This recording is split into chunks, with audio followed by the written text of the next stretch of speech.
level 6, so let's hope it doesn't come to desperate measures. Let me just quickly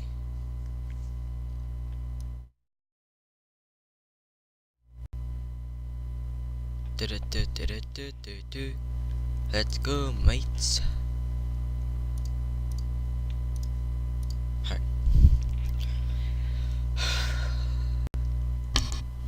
I gotta move this. It's gonna start, kids. Though I'm gonna be doing the longest joke in the world. Yeet. So yeah,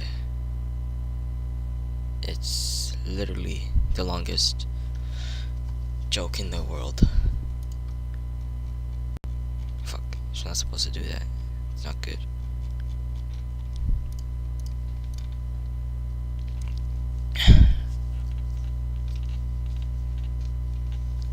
It's gonna start.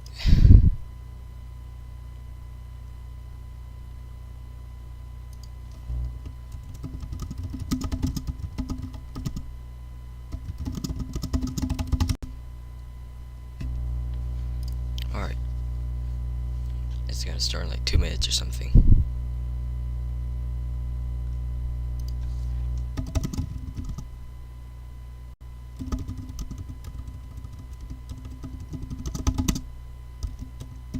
Yeah, you better join a VC, my man.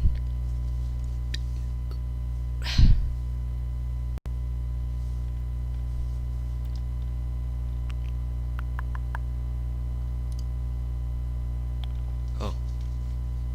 Alright, almost 1 minute.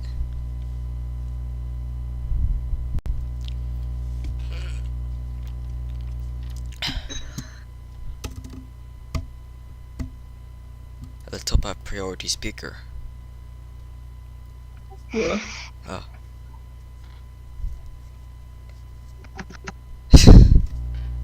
Alright.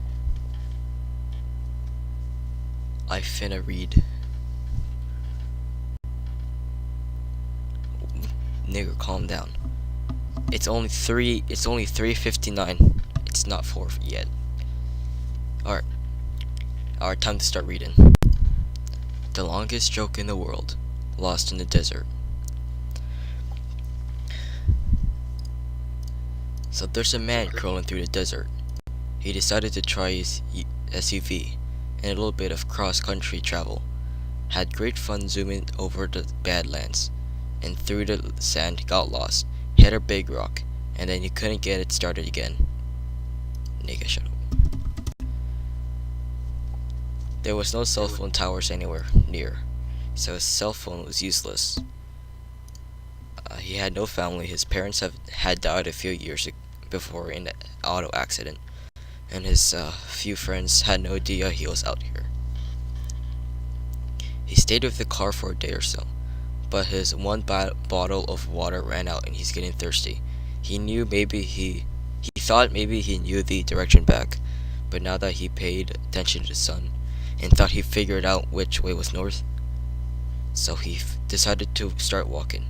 He decided he only had about 30 miles or so to get back, and he'd be back to a small town.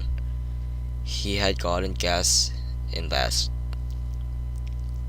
He thinks about walking at night to avoid the heat and sun, but based upon how dark it actually was the night before, and given that he has no flashlight, he's afraid that he'll break a leg or step on a rattlesnake. So he puts on some sunblock, puts the rest in his pocket for reapplication later. Breaks an umbrella he'd had in the back of the SUV.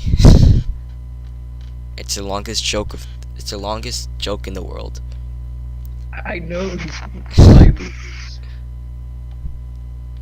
With him to give him a little shade, pours the windshield wiper fluid into his water bottle in case he gets that desperate.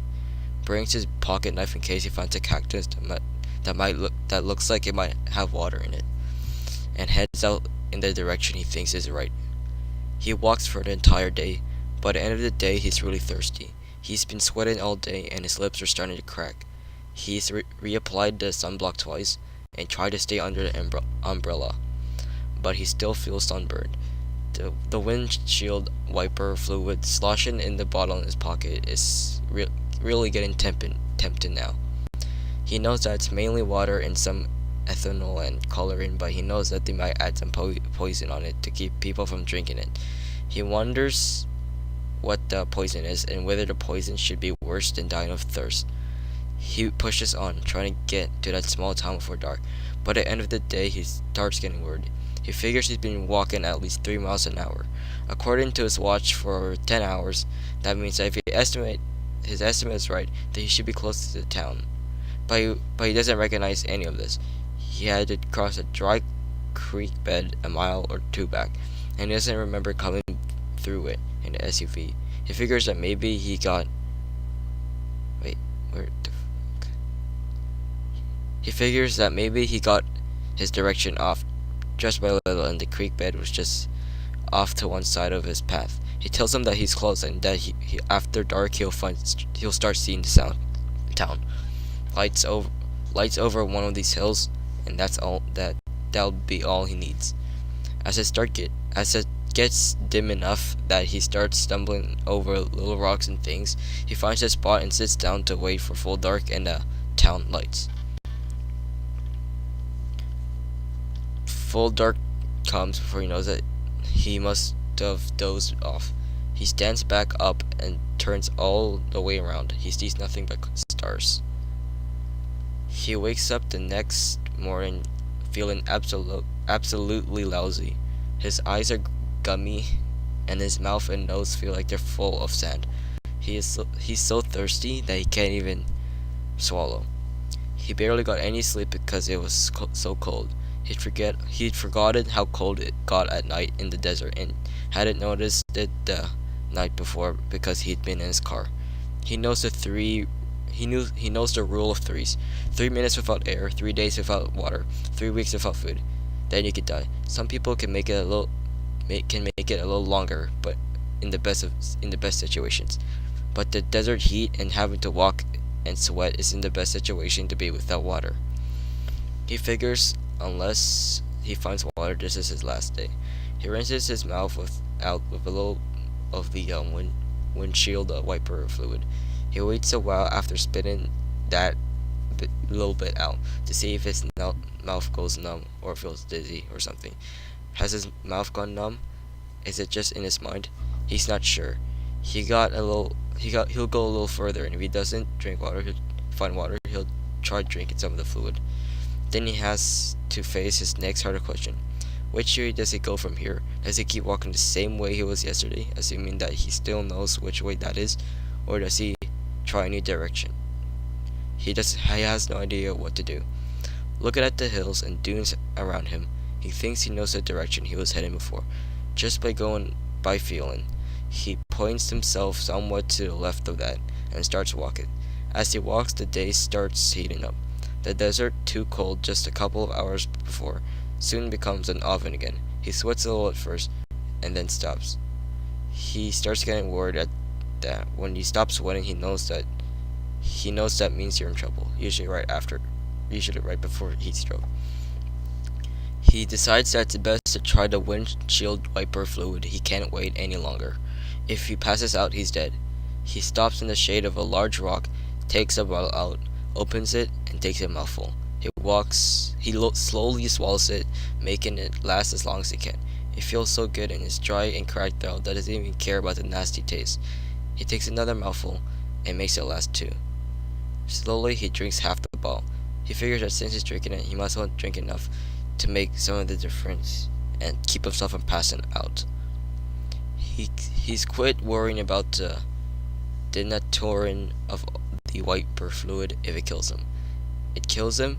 If he doesn't drink it, he dies anyways. Besides, he's pretty sure that whatever substance they nature the fluid with is designed to make you sick. Their way of keeping windows from buying cheap wiper fluid for the ethanol content. He can handle throwing up if it comes to that. He walks in the hot, dry, windless desert, sand, rocks, hills, dunes, the occasional scrawny cactus or dried bush. No sign of water. Sometimes you'll see a little moving to one side or the other, but whatever move is usually gone before he can focus his eyes on it. Probably birds, lizards, or mice, probably snakes, maybe snakes, though they usually move more at night. He's careful to stay away from the movements. After a while, he begins to stagger. He's not sure if it's fatigue, heat, stroke, finally catching up to him. Maybe he was wrong in the detergent. The denaturing of the wiper fluid is worse than he thought. He tries to steady himself and keep going. After more walking, he comes to a large stretch of land. This is good. He knows he passed over a stretch of sand in the SUV. He remembers doing donuts in it, or at least he thinks he remembers it. He's getting woozy enough and tired enough that he's not sure what he remembers anymore or if he's hallucinating, or he thinks he remembers it. So he heads off into it, trying to get to the other side, hoping that it gets him closer to the town. He was heading for a town, wasn't he? He thinks he was. He isn't even sure anymore. He's not even sure how long he's been walking anymore. Is it still morning, or has it moved into afternoon and the sun is is going down again? It must be afternoon because it looks like it's been too long since he started out. He walks through the sand. After a while, he comes to a big dune in the sand. This isn't bad. This is bad. He doesn't remember any dunes when driving over to the sand.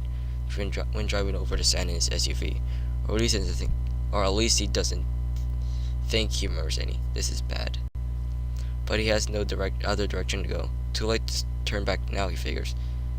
That he'll get to the top of the dune and see if he can see anything that from there that helps him find a town. He keeps going up the dune. Halfway up, he slips in the bad footing of the sand for the second or third time and falls to his knees. He doesn't feel like getting back up. He'll just fall down again. So he keeps going up the dune on his hands and knees. While crawling, if his throat isn't still dry, he'd laugh. He's finally gotten the hackneyed image of a man lost in the desert, crawling through the sand on his hands and knees. This would be would be the perfect image, he imagines. If only his clothes were more ragged. The people crawling through the desert in the cartoons always had ragged clothes. But his have lasted without any rips so far. Somebody will probably find this desiccated corpse half buried in the sand years from now, and his clothes will still be in fine shape. Shake the sand out in a good wash, and you'll be wearable again. He wishes his throat were wet enough to laugh. He coughs a little instead, and it hurts. He finally makes it to the top of the sand. Now that he's at the top, he struggles a little, but manages to stand up and look around. All you see is sand, and more sand. Behind him, about a mile away, he thinks he sees a rocky ground. He left to head into this sand. Ahead of him, more dunes, more sand. This isn't where he drove his SUV. This is hell, or close enough.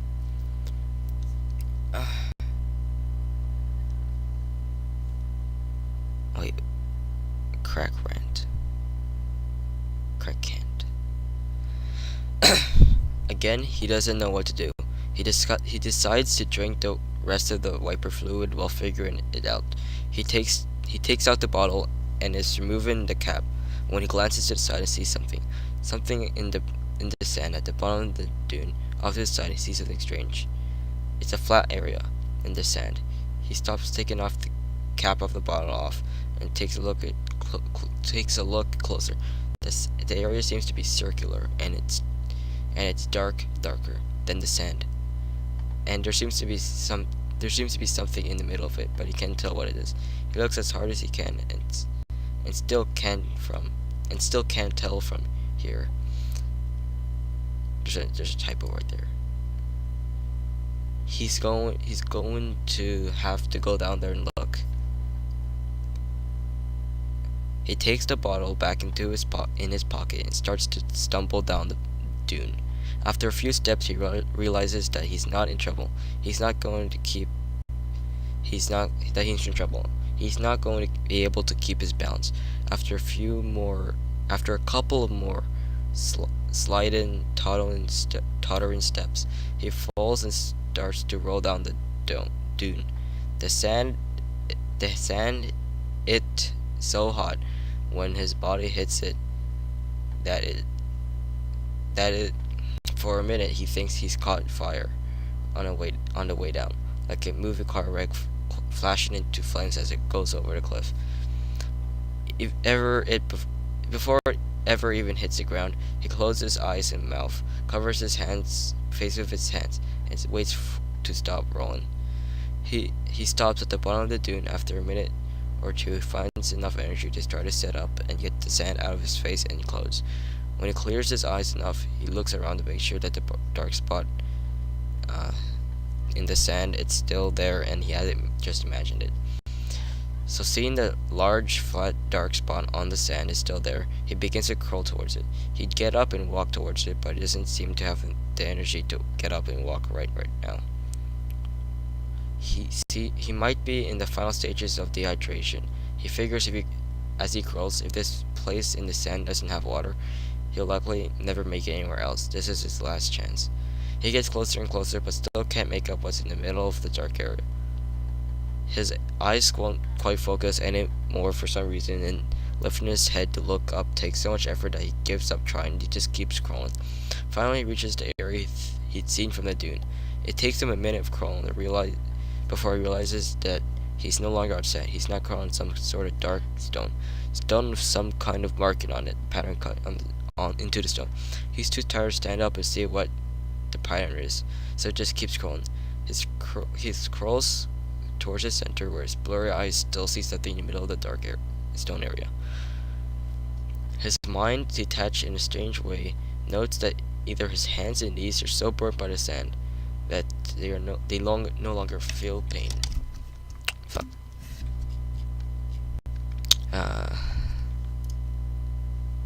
Or that this dark stone in the middle of a burning desert with a pounding, punishing sun overhead doesn't seem to be hot. It almost feels cool. He considers lying down on the nice cool surface. Cool, dark stone. Not a good sign. He must be hallucinating this. He's probably in the middle of a patch of sand, probably laying face down and dying, and just imagining this whole thing, a desert mirage. Soon, the beautiful woman creating pictures of water will come up and start giving him a drink. Then he'll know it's gone. He decides against laying it down on the cool stone. If he's going to die here in the middle of this hallucination, he might as well see what's in the center before he goes. He keeps crawling. It's the third time that he hears the voices before he realizes what he's hearing. He would swear that someone just said, "Greetings, traveler. You do not look well. Do you hear me?" He stops crawling. He tries to look up from where he is on his hands and knees, but it's too much effort to lift his head, so he tries something different. He leans back and tries to sit up on the stone. After a few seconds, he catches his balance, avoids falling on his face, sits up, and tries to focus his eyes. Rubbery? He rubs his eyes with the back of his hand and tries again, better this time. Yup, you can see. He's sitting in the middle of a large, flat, dark expanse of stone. Directly next to him, about 3 feet away, is a white post or pole, about 2 inches in diameter and sticking up about 4 or 5 feet out of the stone at an angle. What? And wrapped around this white rod, tail with rattle on it, hovering and seemed to be ready to start rattling. It's what must be a 15-foot long desert diamondback rattlesnake looking directly at him. He stares at the snake in shock. He doesn't have the energy to get up and run away. He doesn't even have the energy to crawl away. This is it, his final resting place. No matter what happens, he's not going to be able to move from this spot. At least dying of a bite from this monster should be quicker than dying of thirst. He'll face his end like a man. He struggles to sit up a little straighter. The snake keeps watching him. He lifts one hand and waves it in the snake's direction feebly. The snake watches for a second, for a moment, and then goes back to watching the man, looking into his eyes. Maybe the snake had no interest in biting him. Yet it hadn't rattled yet. That's a good sign. Maybe he wasn't going to die of a snake bite after all. He didn't remember what he looked like when he reached the center here because he thought he'd hear a voice. He was still very woozy. He was likely to pass out soon. The sun still beat down on him, even though he was now on cool down stone. He still doesn't have anything. He still didn't have anything to drink, but maybe he actually heard a voice. The stone didn't look natural, nor did that white stick post sticking up out of the stone. Someone had to have built this. Maybe they were still nearby. Maybe that was who was talking to him. Maybe the snake was even their parent. That's why he hasn't bitten. He's trying to clear his throat and say hello, but his throat is too dry. All that comes out is a coughing or wheezing sound. There's no he's going to be able to talk without something to drink. He feels for his pocket and the white fluid is still there. He shakily pulls the bottle out, almost losing his balance and falling it back on the process. This isn't good. He doesn't have much time left by his reckoning before he passes out. He gets the lid off the bottle, manages to get the bottle to his lips, pour some fluid into his mouth. He sloshes it around and then swallows it. He coughs a little. His throat feels better. Hell yeah. Maybe he can talk now. Let's do a break. Wait a second. There we go. This is cunt. He tries again. Ignoring the snake, he turns to look around him, hoping to spot the owner of this place, and croaks out, "Hello, is anyone there?" He hears from the side, "Greetings. What is it that you want?" He turns his head back towards the snake. That's where the sound had seemed to come from. Cunt. The only thing that you can have is just a speaker hidden under the snake, or maybe built into that post. He just has to try asking for help. "Please." He croaks again, suddenly feeling dizzy. "I'd love to not be thirsty anymore. I've been a long time without water. Can you help me?" Looking in the direction of the snake, hoping to see where the sound was coming from. He is shocked to see the snake open its rear back, open its mouth and speak. He hears it say, as the dizziness overtakes him and he falls forward, face first into the stone. "Very well, coming up." A piercing pain shoots through his shoulder.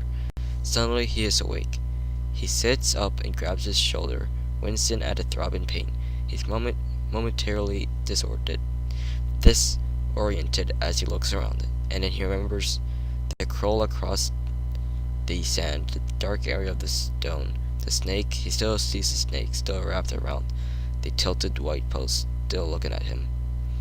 He reaches up and feels his shoulder, where it hurts. It feels slightly wet. He pulls his fingers away and then looks at him. Blood. He feels his shoulder again. His shirt has what feels like 2 holes in it. 2 puncture holes. They match up with the 2 aching spots of pain on his shoulder. He must have been bitten by the snake.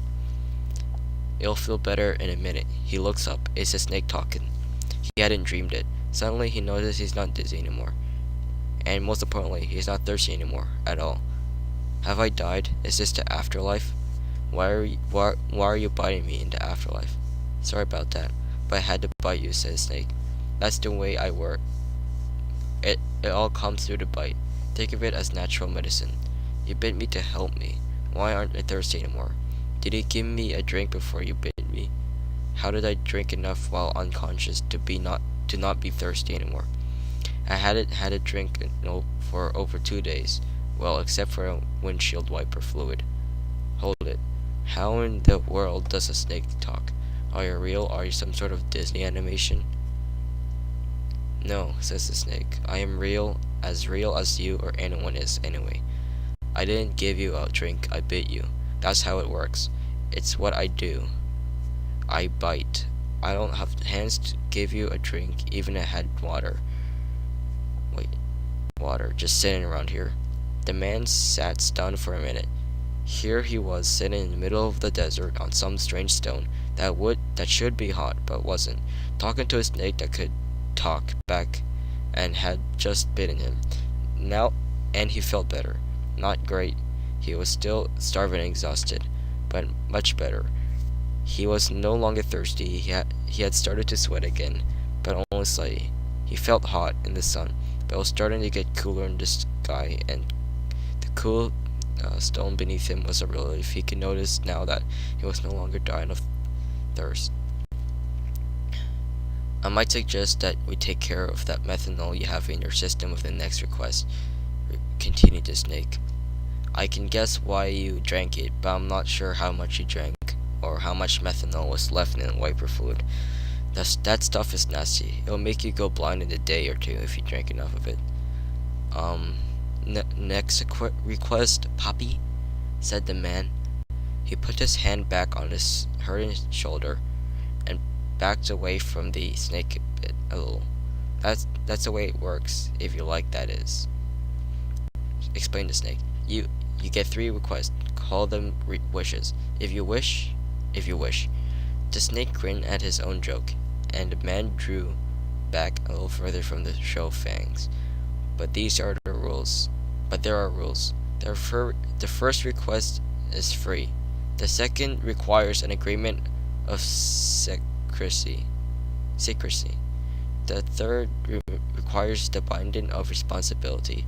The snake looks back at the man seriously.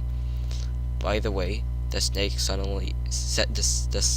suddenly, my name is Nathan. Old Nathan Samuel used to call me. He gave me that name. Before that, most of the bound used to just call me Snake. But that got old, and Samuel wouldn't stand for it. He said that anything that could talk needed a name. He was big into names. You can call me Nate if you wish. Again, the snake grinned. Sorry, if I don't offer to shake, but I think you can understand. My shake sounds somewhat threatening. The snake gave his rattle a little shake. My name is Jack, said the man, trying to absorb all of his. Jack Sampson. My name is Sampson's? Can I ask you a question? Jack said suddenly. What happened to the poison, in your bite? Why aren't I dying now? How did you do that? What do you mean by that's how you work? That's more than one question, grinned Snake. But I'll still try to answer. First, all of them. First, yes, you can ask me a question. The snake's grin gets wider. Second, the poison isn't you. It changed you. You no longer need to drink. That's what you asked for.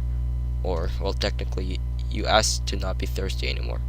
But anymore is such a vague term, I decided to make him permanent. Now, as long as you live, you shouldn't need to drink much at all. Your body will conserve water very efficiently. You should be able to get enough just from the food you eat, much like a creature of the desert. You've been changed. For the third question, Nate continues. You are still dying. Besides the effects of the methanol in your system, you're a man, and men are immortal. In your current state, I'll give you no more than about 50 years, assuming you get out of this desert alive, that is. Nate seemed vastly amused at his own humor, and grinned and continued his wide grin. As for the fourth question, Nate said, looking more serious as far as Jack could tell, as Jack was just now working on his ability to read talking snake emotions from snake facial features. First, you have to agree to make a second request and become bound by secrecy, or I can't tell you. Wait, joked Jack.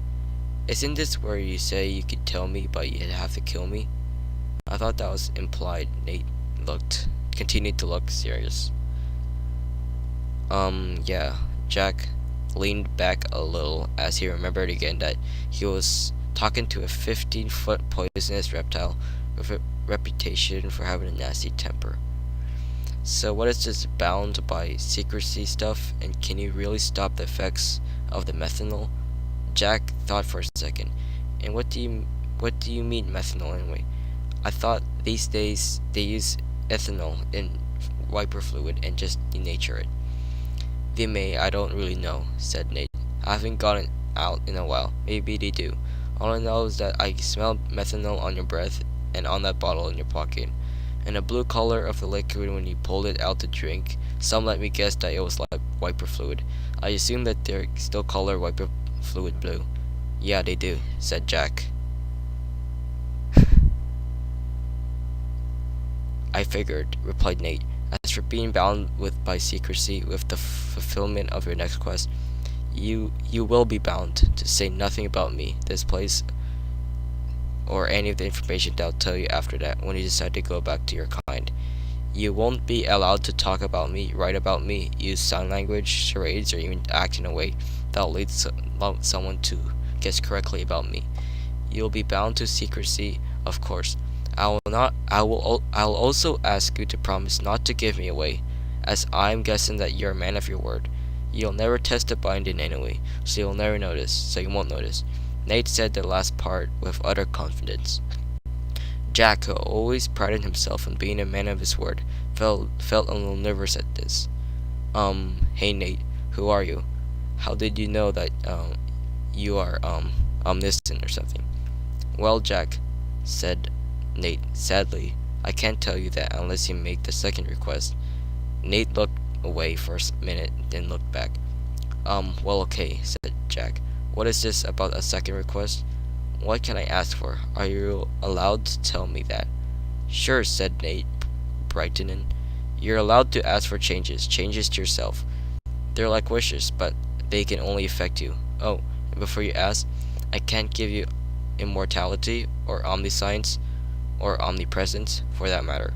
Though I might be able to make you gaseous and yet remain alive. Then you could spread throughout the atmosphere and be some sort of omnipresent. But what good would that be? You wouldn't be omniscient, and thus could only focus on one thing at a time. Not very useful, at least in my opinion. Nate stopped when he realized that Jack was staring at him. Well, anyway, continued Nate, I'd probably suggest that giving you permanent good health would negate the methanol now in your system. You'd be immune to most poisons and diseases, and you'd tend to live a very long time. Bear an accident, of course, and you'll even have a tendency to recover from accidents as well. It always seems like a good choice for a quest to me. Cease. Cure the methanol poisoning, huh? Said Jack, and keep me healthy for a long time. Doesn't sound bad at that. And it has to be a request about change to me. I can't ask to be rich, right? Because that's not really a change to me. Right, nodded Nate. Could I ask to be a genius and permanently healthy? Jack asked hopefully. That takes 2 requests, Jack. Yeah, but I figured so, said Jack. No, wait. But I could ask to be a genius. I could become the world's smartest scientist in the world or the best athlete. Well, I can make you very smart, admitted Nate, but I wouldn't necessarily make you the best scientist in the world. Or I can make you very athletic, but I won't necessarily make you the best athlete ever. You heard saying that 99% of genius is hard work. Well, there's some truth to that. I can give you the talent, but I can't make you work hard. It all depends on what you decide to do with it. You guys have to wait for the punchline. I swear to God, the punchline is gonna be epic. Said Jack. Okay, I think I understand. And I get a third request after this one? Maybe. It depends on what you decide then. There are more rules for the third request than I can only tell you about after second request. You know how it goes. Nate looked like he'd shrug if he had shoulders. Okay, well, since I'd rather not be blind in a day or two and permanent health doesn't sound bad, then consider that my second request officially. Do I need to send in blood or something? No.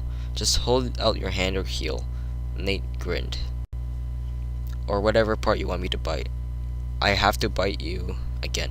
Like I said, that's how it works. The poison, you know. Nate said apologetically.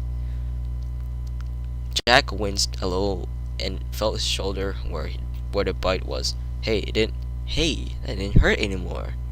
Just like Nate had said, that made Jack feel better about the biting business. But still, standing still while 15-foot snake sunk its fangs into you. Jack stood up, ignoring how good it felt to be able to stand again, and the hunger starting to gnaw at his stomach. Jack tried to decide where he wanted to get bit. Despite knowing that it wouldn't hurt for long, Jack knew that this wasn't going to be easy. No. You. Hey, Jack, Nate suddenly said, looking past Jack towards the dunes behind him. Is that someone else coming from over there? Jack spun and looked. Who else could be coming in the middle of nowhere? And did it break food? Oh wait, there was nobody over there. What was Nate? What? Jack let out a bellow as he sank his fangs sink into his rear end through his jeans. Jack sat down carefully, favoring his more tender buttock. I would have decided eventually, Nate. I was just thinking about it. You didn't have to hoodwink me like that. I've been doing this a long time, Jack, said Nate confidently. You humans have a hard time sitting still and letting a snake bite you, especially one my size. And besides, admit it. It's only been a couple of minutes and it already doesn't hurt anymore, does it? That's because of the health benefit with this one. I told you that you'd heal quickly now. Yeah, well, still, said Jack. It's a principle thing. And no one likes being bitten in the butt. Could you have gotten my calf or something instead? More meat in the typical human butt, and replied Nate.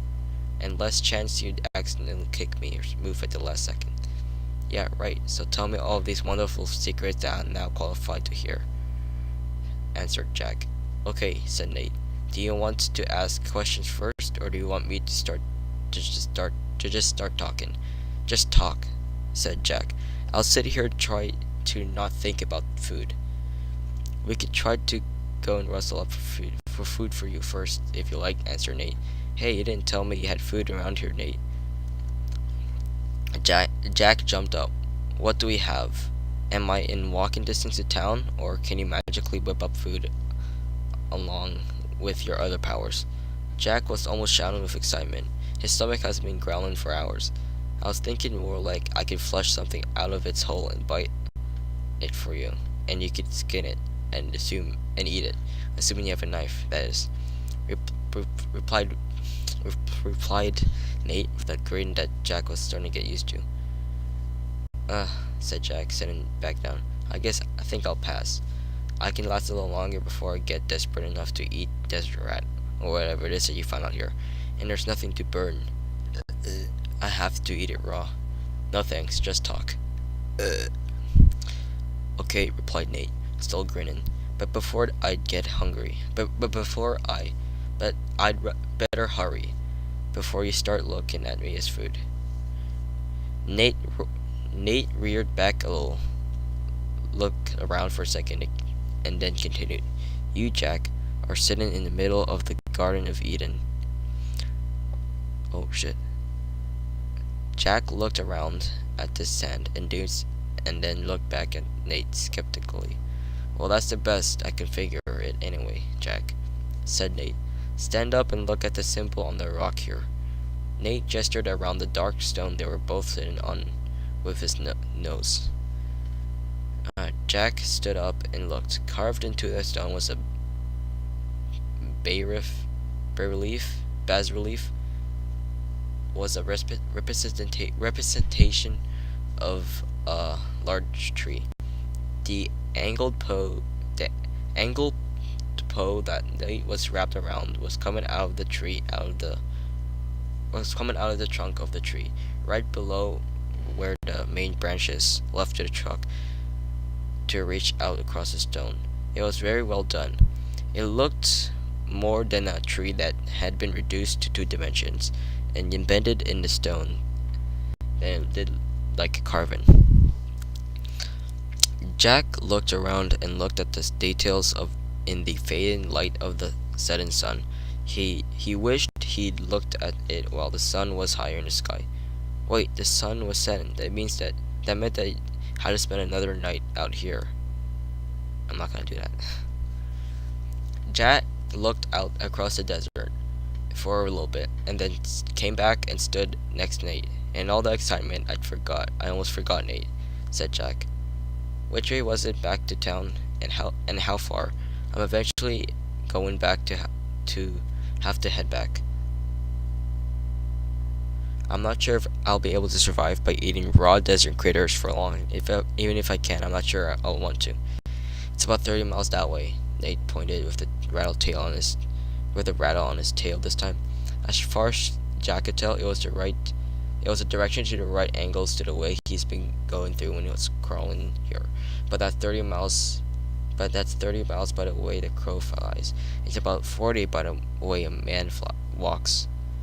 You should be able to do it in about half a day with your improved endurance if you head out early tomorrow, Jack.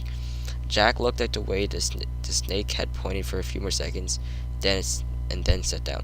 It's getting dark. Not much he could do about heading out right now. And besides, Jack was just about to get the interesting stuff. Garden of Eden, as best he can figure it. Yeah, well, as best as Ike and Samuel could figure it anyway, said Nate.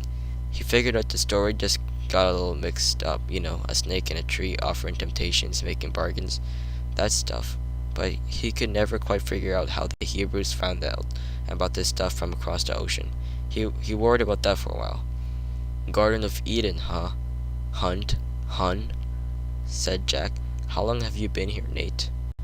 No idea, really, replied Nate. A long time. It never occurred to me to count years until recently, and by then, of course, I was too late. But I do remember when this whole place was green, so I figure it's been thousands of years at least. So are you the snake that tempted Eve? Said Jack. Beats me, said Nate.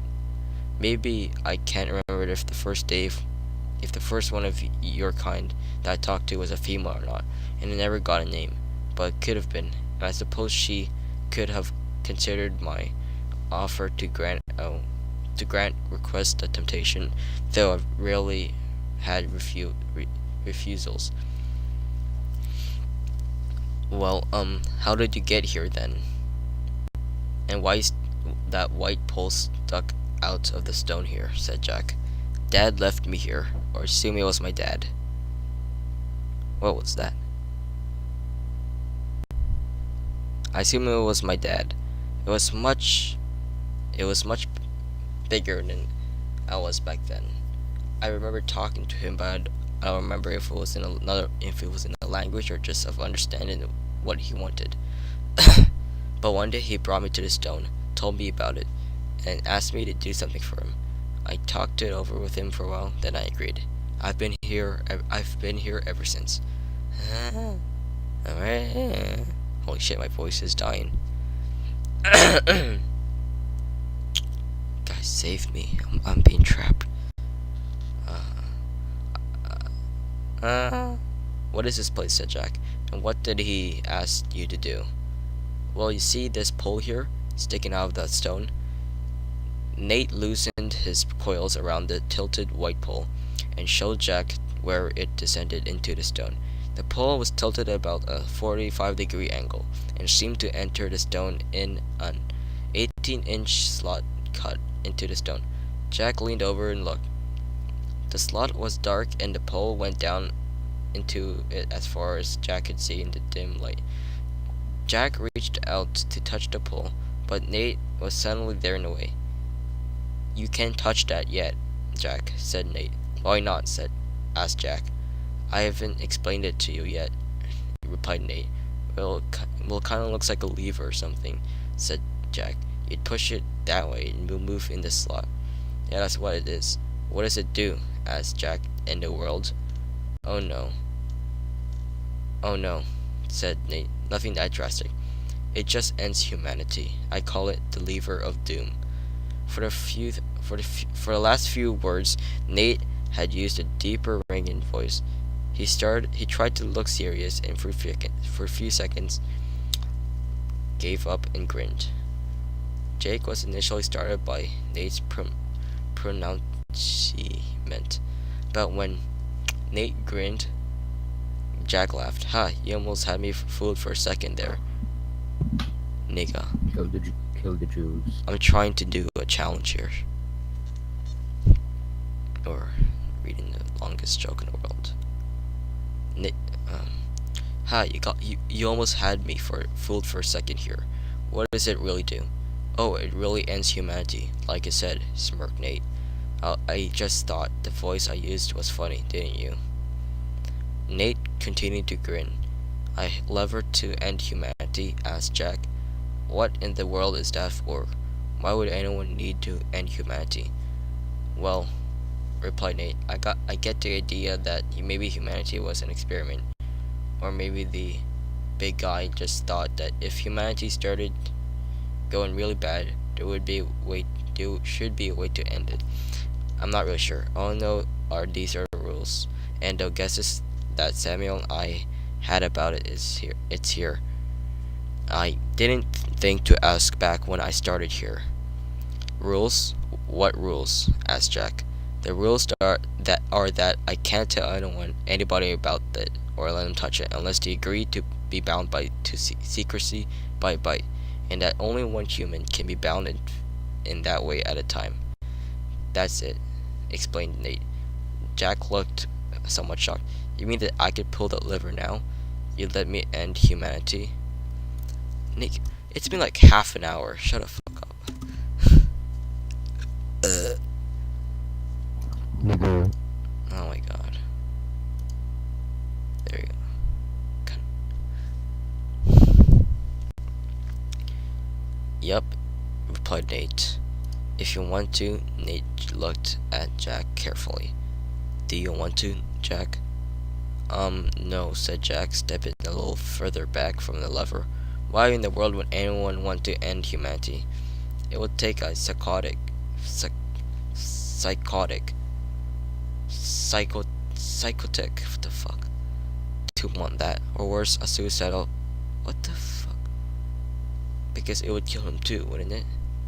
"Yep," replied Nate, "being as he'd be human too." "Has anyone ever seriously considered it?" asked Nate. Any of those bound secrecies that? Well, of course. I think they're all seriously considered it at one time or another. Being given that kind of responsibility makes you sit down and think, or so I'm told. Samuel considered it there several times. He'd often get disgusted with humanity, come out here and hold the lever for a while, but he never pulled it, or he wouldn't be here. Nate grinned some more. Jack sat down, well back from the lever. He looked thoughtful and puzzled at the same time. After a bit, he said, "So this makes me the judge of humanity. I get to decide whenever they keep going or just end me. Me. That seems to be it," agreed Nate. "What kind of criteria do I use to decide?" said Jack. How do I make this decision? Am I supposed to decide if they're good or too bad, or too many of them are bad, or that they're going the wrong way? Is there a set of rules for that?" "Nope," replied Nate. You pretty much just have to decide on your own. It's up to you, however you want to decide it. I guess that you're just supposed to know. But what if I get mad at someone, or someone dumps me and I feel horrible? Couldn't I make a mistake? How would I know that I wouldn't screw up? Nate gave his kind of snake-like shrug again.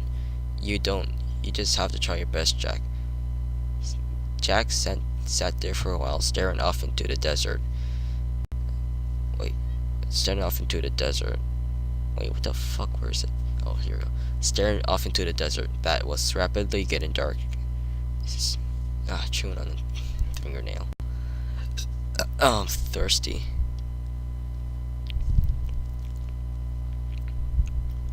Suddenly, Jack turned around and looked at the snake. Nate, was Samuel the one bound to this before me? Yep, he was a good guy. Talked to me a lot, taught me to read, and brought me books. No, there. It's part of the Cracc challenge. I have to suffer and kill myself. I think I still have a good pile of them buried in the sand somewhere here. Somewhere. I still miss him. He died a few months ago. Sounds like a good guy, agreed Jack. How did he handle this when you first told him? What did he do? Well, said Nate, he sat down for a while, thought about it for a bit and then asked me some questions like how much like you're doing. What did he ask you, if you're allowed to tell me, said Jack. He asked me about the third request. Aha. It was Jack's turn to grin. And what did you tell him? I told him the rules for the third request. That to get the third request, you have to agree to the whole thing. That if it comes to the point that you think that humanity should be ended, that you'll come here and end it. You won't avoid it, and you won't win pound. Nate looks serious again, and you'll have to bound to it too.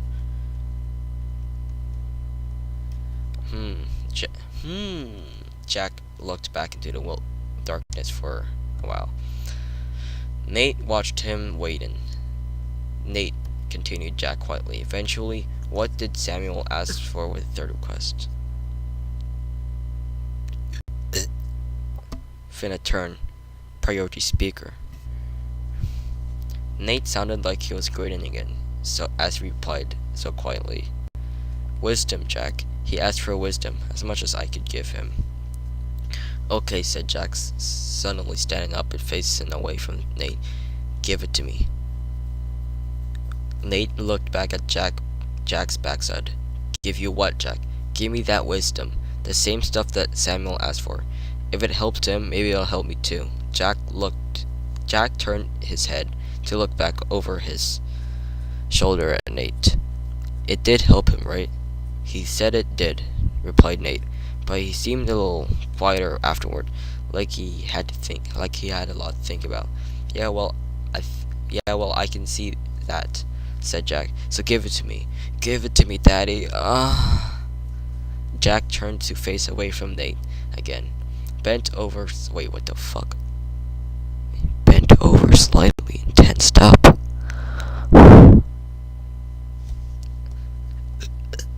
Nate watched Jack tense up with a little exaggeration. If he bit Jack now, Jack would likely jump out of the skin. Maybe hurt them both. Remember that you'll be bound to destroy humanity if it ever looks like it needs it, right, Jack? Asked Nate, shifting position. Yeah, I got that, replied Jack. Wait, where's it? I scrolled down.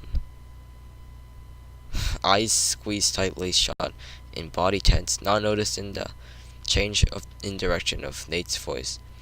And, continued Nate, from the seated position, do you remember that you'll turn bright purple and what? Do you remember that you'll turn bright purple and grow big horns and extra eyes? Yeah. Hey, wait a minute, Jack said Jack, opening his eyes, straightening up, and turning around. Purple. He didn't see Nate there. With the moonlight, Jack could see that the lever extended from his slot. The lever extended up from its slot in the rock without the snake wrapped around it. Jack heard from behind him Nate's "Just kiddin'" right before he felt the now familiar piercing pain, this time in the other buttock. Jack sat at the edge of the dark stone in the rapidly cooling air. His feet instead extended out into the sand. He stared out into the darkness, listening to the wind-stirred sand, occasionally rubbing his butt where he'd recently been bitten. Where he'd been recently bitten. What the frick? What the flick? Nate had left for a little while, had come back with a desert rodent-shaped bulge somewhere in his middle, and was now wrapped back around the lip. Was now wrapped back around the leaf. His tongue flicking out into the desert night's airs, the only sign that he was still awake. Occasionally, Jack, with his toes, absent-mindedly dig into the sand while he thought, would ask Nate a question without turning around. Nate, do accidents count? Nate lifted his head a little bit. What do you mean, Jack? Jack tilted his head back like he was looking at the stars.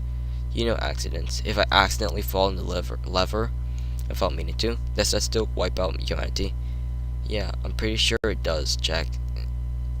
I'd suggest that you be careful about that if you start feeling wobbly, said Nate with some amusement. A little later, does it have to be me that pulls the lever? Asked Jack. That's the rule, Jack. That's a rule, Jack. No one else can pull it, answered Nate. No, Jack shook his head. I mean, does it have to be my hand?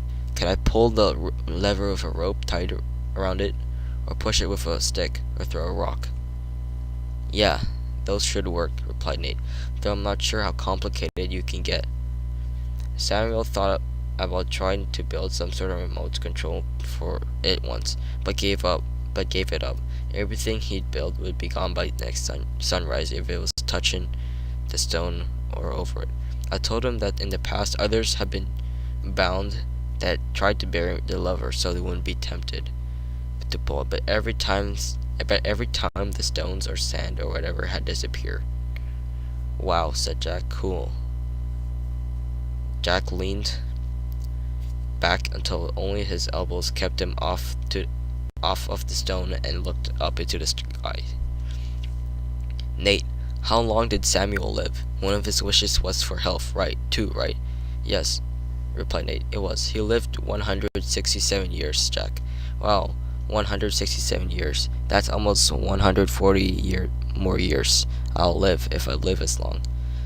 Do you know what he died of, Nate? He died of getting tired of living, Jack. Nate said, sounding somewhat sad. Jack turned his head to look at Nate in the starlight. Samuel looked back. Samuel knew he wasn't going to be able to stay in society. He figured that they'd eventually see him still alive and start questioning it. So he decided that he'd have to disappear for a while. He faked his death once, but changed his mind.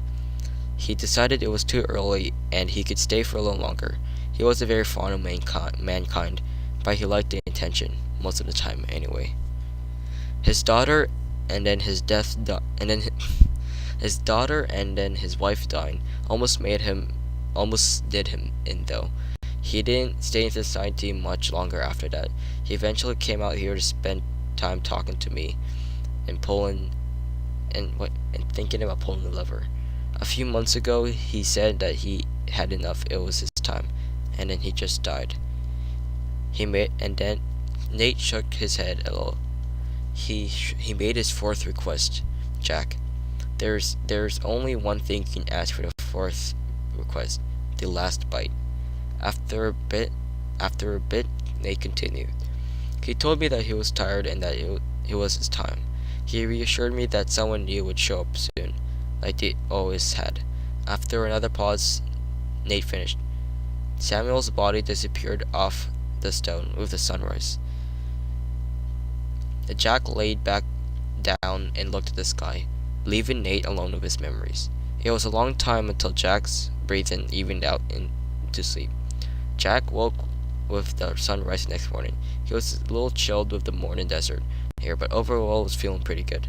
Well, except that his stomach wasn't grumbling, and he wasn't willing to eat raw desert rat.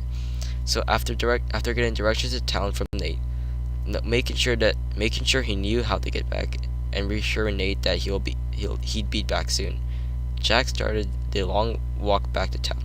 With his new help and Nate's good directions, he'd be able he made it back easy.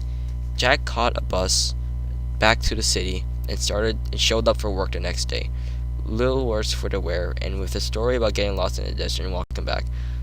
Within a couple of days, Jack to a f- talked a friend had talked a friend with a towing truck into going back to the desert with him to fetch the SUV. They found it after a couple of hours of searching and towed it back without incident. Jack was careful not to even look in the direction of Nate's lover, even though their path back didn't become within sight of it. Before the next weekend, Jack had gone into a couple of stores, including a bookstore, and had gotten his SUV back from the mechanic. With a warning to avoid any more joyriding in the desert on Saturday, Jack headed back to see Nate. Jack parked a little way char- Jack parked a little way out of the small town near Nate, loaded up with his new backpack with camping gear and the things he was bringing for Nate, and then started walking. He figured that walking would leave the police trail, and he knew that while not many people camped in the desert, it wasn't unheard of and shouldn't really raise suspicions. Jack had brought more books for Nate. Recent books, magazines, newspapers, some things that would catch Nate up with what was happening in the world. Others that were just good books to read. He spent the weekend with Nate, and then headed back again, telling Nate that he'd be back soon, but that he had things to do first.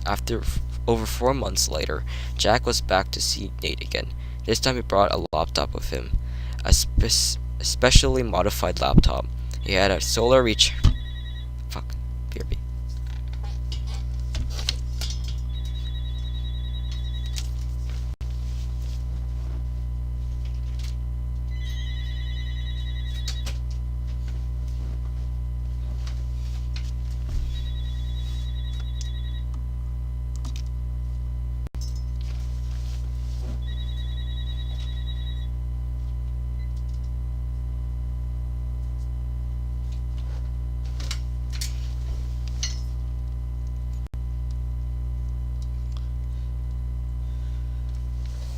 Alright, I'm back.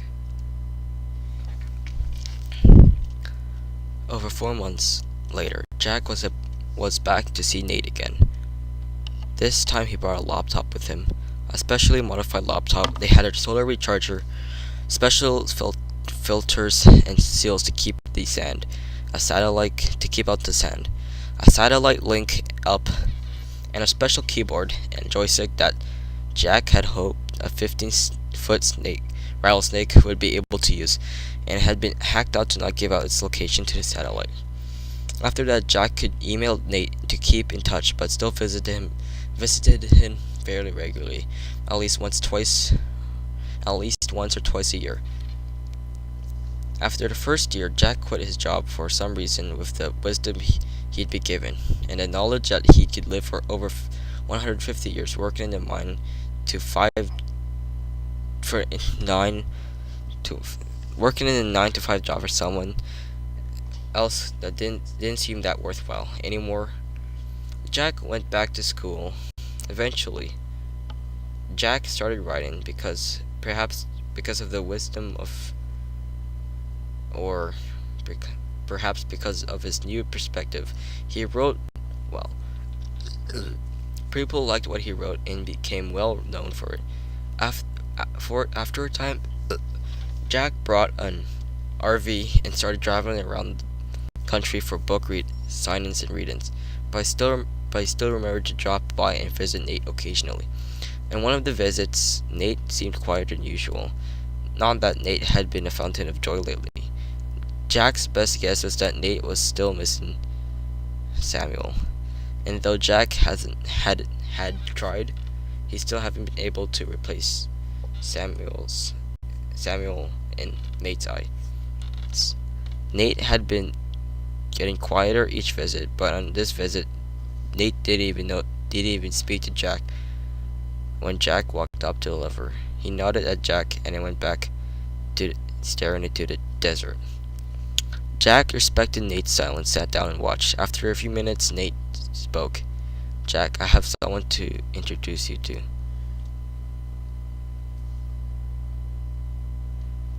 Jack looked surprised. Introduce me to someone to introduce me to? Jack looked around and then carefully looked back at Nate. There's something to do with the big guy. No, no, replied Nate. This is more personal. I want you to meet my son. Nate looked over at the nearest sand dune. Sammy. Wait. Jack watched as the 4-foot long desert rattlesnake crawled from behind the dune and looked up to the base of the lever. Yo, Jack, said the new much smaller snake. Yo, Sammy, replied Jack. Jack looked at Nate. Named after Samuel, I assume. Nate nodded. Jack, I got a favor to ask you. Could you show Sammy around for me? Nate unwrapped himself from the lever and slithered over to the edge of the stone and looked at the sands.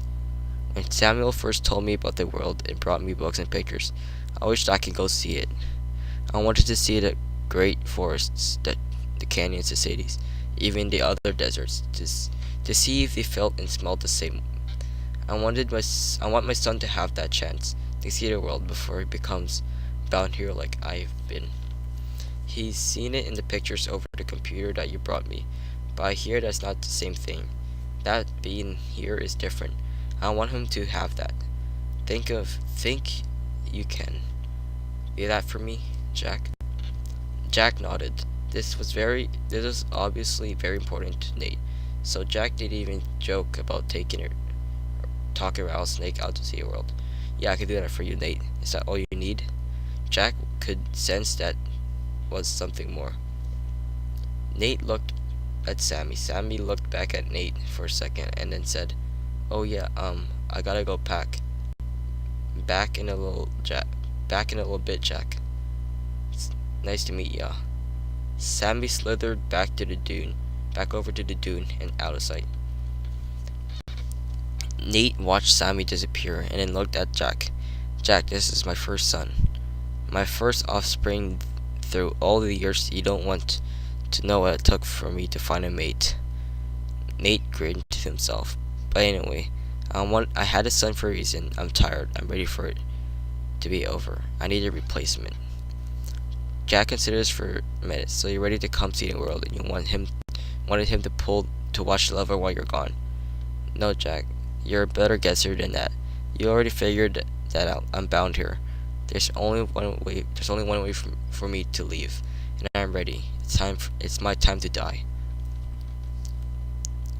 Jack looked more closely at Nate. He could tell Nate had thought about this, probably for quite a while. Jack had trouble imagining what it would be like to be as old as Nate, but Jack could already tell that in another 100 or 200 years, he might be getting tired of life himself. Jack could understand Samuel's decision, and now Nate's. So all Jack said was, "What do you want me to do now?" Nate nodded. "Thanks, Jack. I only want two things. One, show Sammy around the world. Let him get his fill of it until it's ready to come back here and take over. Two, give me the fourth request. I can't just decide to die, not any more than you can. I won't even die of old age like you eventually will. Even though it will be a long time from now, I need to be killed. Once Sammy is back here, be ready to take over. I'll be able to die, and I need you to kill me. I even thought about how poisons and other drugs won't work on me, and I've seen pictures of snakes that are shot. Some of them live for days, so that's out too. So I want you to bring back a sword. Nate looked away to look at the dune that Sammy had gone behind. I'd say an axe, but that's somewhat undignified. Putting my head on the ground to chop and block like that? No, I want a sword. A time-honored way of going out. A dignified way to die. And most importantly, it should work. Even on me. You willing to do that for me, Jack? Nate looked back to look at Jack. Yeah, Nate, replied Jack solemnly. I think I can handle that. Nate nodded. Good. He looked back towards the dune and shouted, Sammy! Jack's about ready to leave. Then, wait, oh yeah, and then quietly, thanks, Jack. Jack didn't have anything to say to that, so waited for Sammy to make it back to the lever. Nodded to him, nodded the final time to Nate. Wait, someone ping me? Never mind. And then headed back to the desert with Sammy following. Over the next several years, Sammy and Jack kept in touch with Nate through emails and went about their adventures. They made a goal of visiting every country in the world, and did a respectable job of it. Sammy had a natural gift for languages. As Jack would expected, he would, and even ended up acting as a translator for Jack in a few of the countries. Jack managed to keep the talking rattlesnake hidden, even though so. And by the time they were nearing the end of the tour of some countries, Sammy had only been spotted a few times, while there were several people that had been enough to startle them greatly.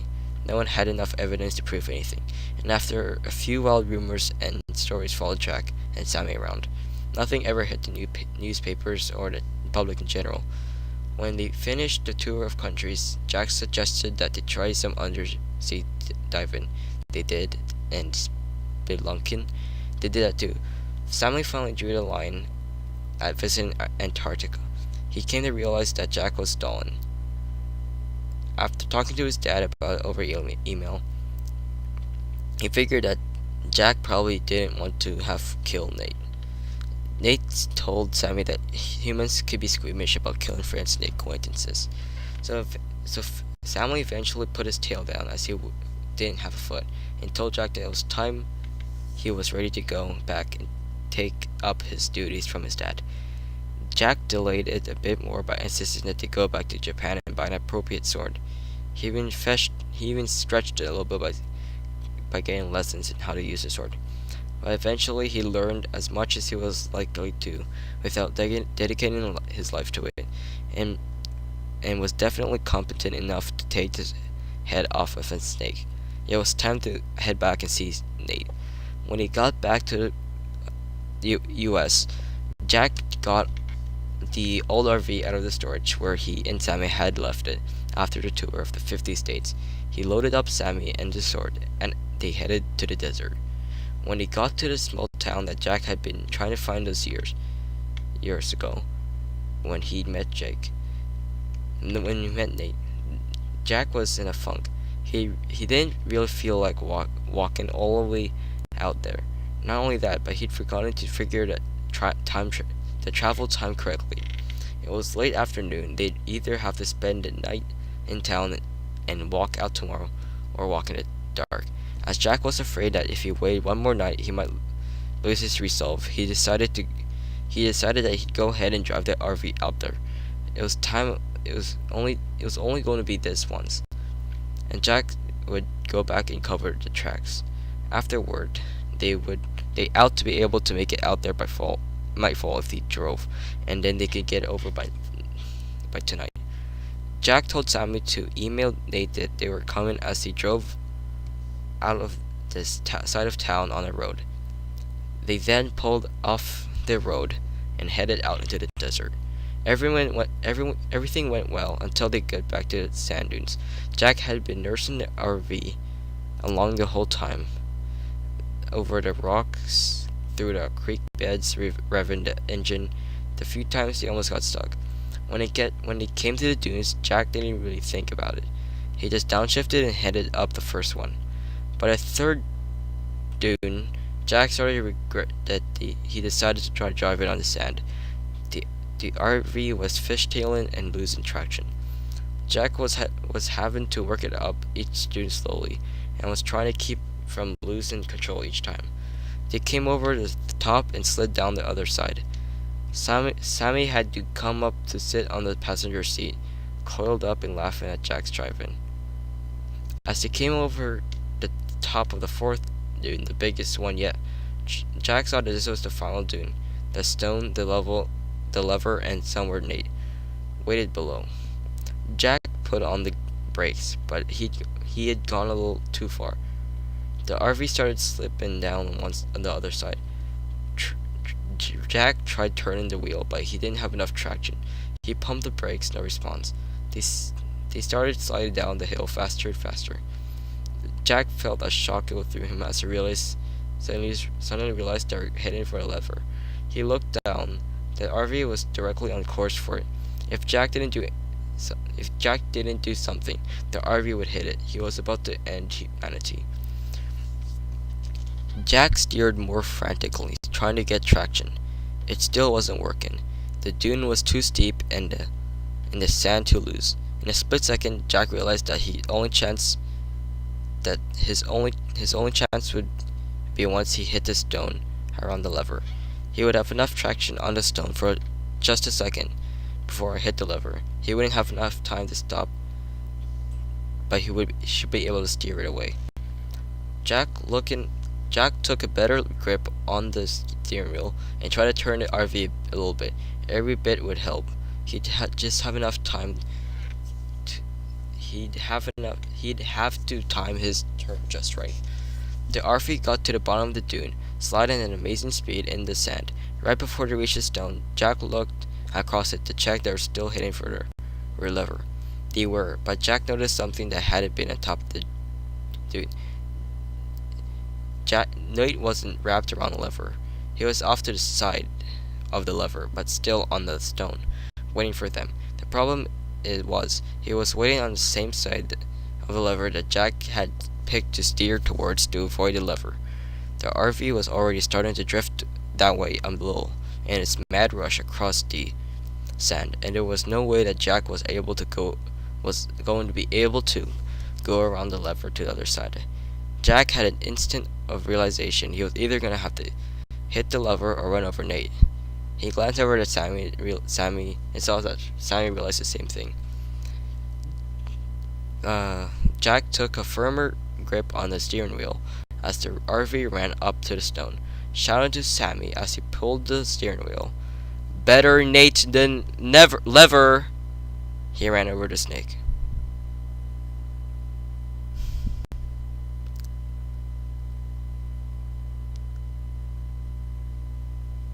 Better Nate than lever.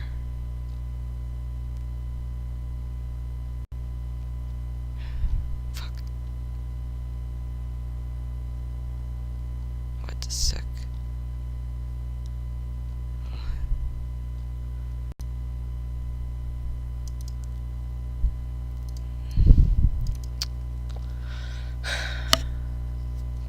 Wow.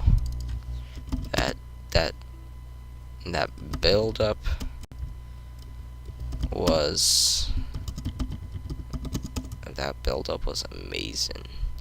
I would have never seen that coming.